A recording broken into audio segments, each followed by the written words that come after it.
to just give a very basic lesson on fingerpicking. Okay, for those of you who are completely new to it, I'm going to show you a simple E major chord.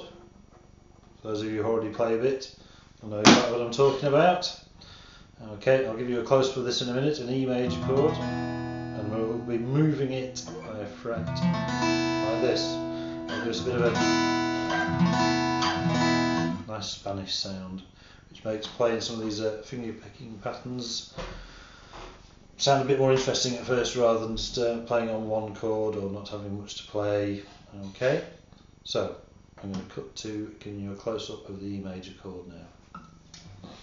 Okay, so here's how to play an E major chord for those of you who are new to this. I'm going to put my first finger behind the first fret on the third string. I'm going to put my third finger behind the second fret of the fourth string. I'm going to put my middle finger also behind the second fret, but it's on the fifth string.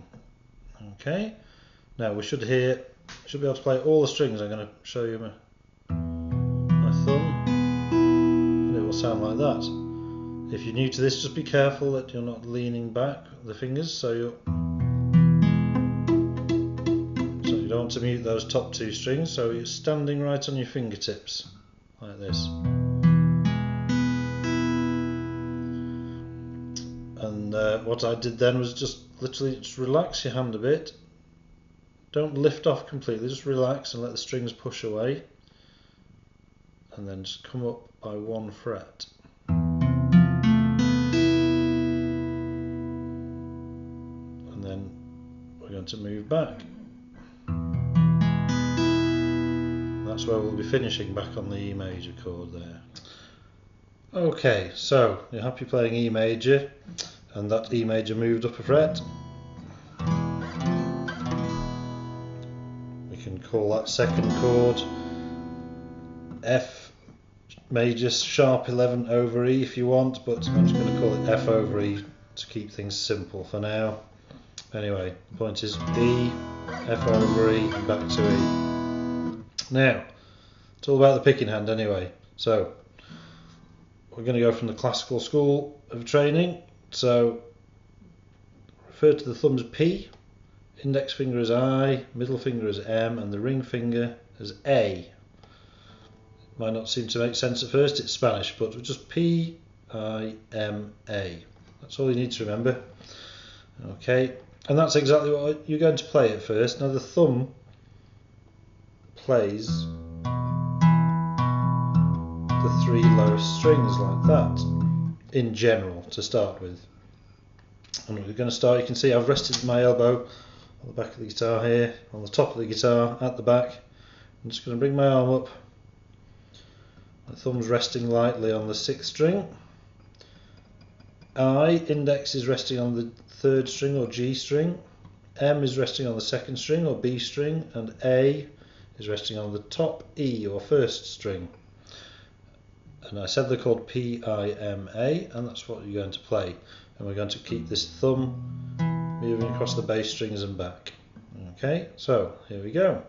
P, I, M, A, P, I, M, A, P, I, M, A, P, I, M, A, P. And when we get back down to the bottom there, that's when we're going to put our chord change in. So you're going to play through the pattern once. As you come back round, you change the chord, and then you're going to change back down to the E. Okay, so it will sound like this. You'll get the gist of it just by hearing it. You can hear that chord change a mile off.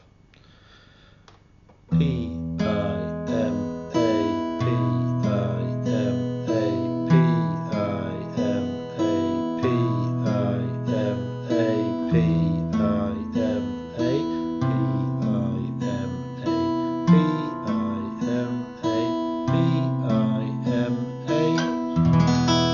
Back to E.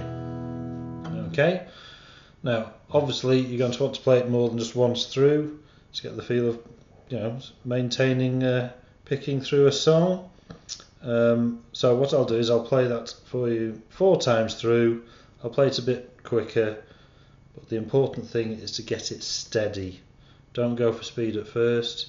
Use your ears to hear if it's consistent, a nice even sound across the picking, and it should sound like this.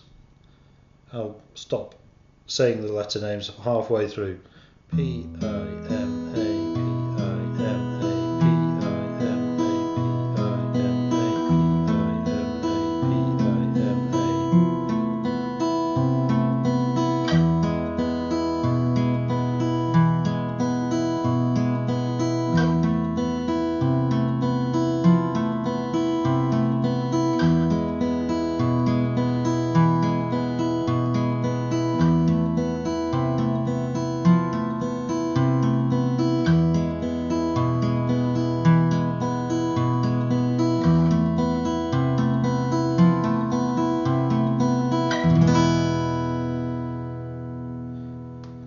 Okay, so that's your first basic finger picking pattern.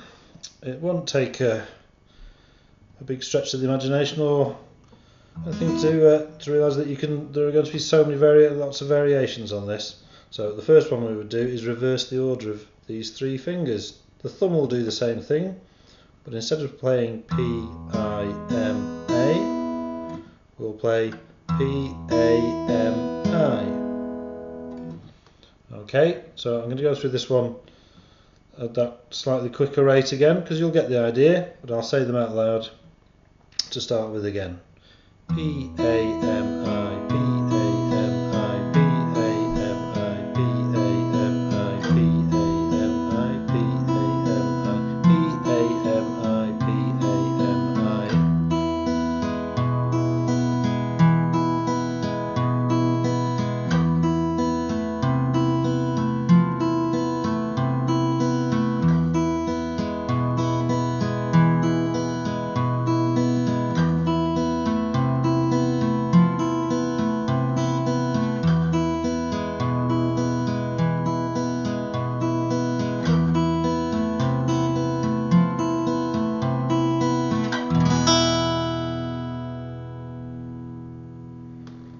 Okay, and there you go.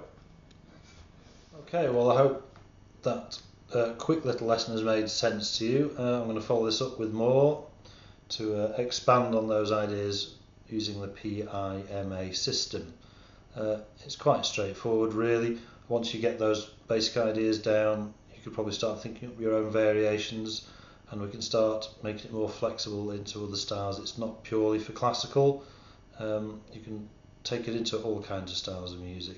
You might change the hand position a bit, but I wanted to keep it very simple for now, and I'll do some more videos, maybe more on the hand positions and posture of your hand as we go on, as well as more patterns. I hope this has been useful.